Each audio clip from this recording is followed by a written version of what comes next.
Red Barn misses its chance for an eagle. The Rockton Village Board denies its second request to build apartments on the driving range. WIFR's Nathaniel Langley reports from another tense meeting.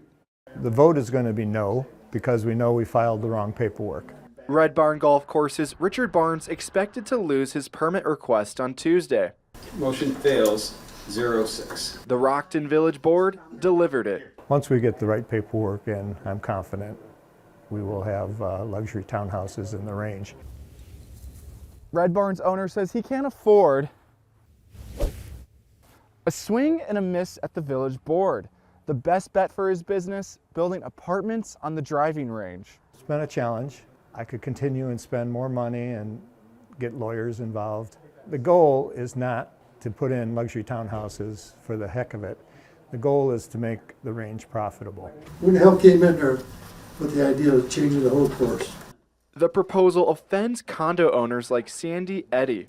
They should not put all of those townhomes. I mean, they're just like stacked, you know, and that's a lot of building. This is her second visit to Village Hall in days to defend her neighborhood. When you're not present and you don't know what's going on, who knows what's going to get slipped in them.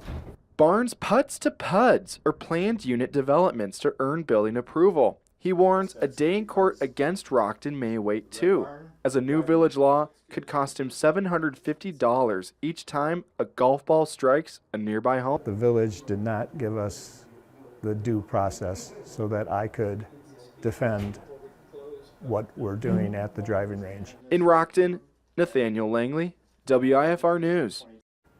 Barnes expects it to be a month before returning to Rockton Village Hall. He hopes a resolution can be made between local leaders and condo owners by then.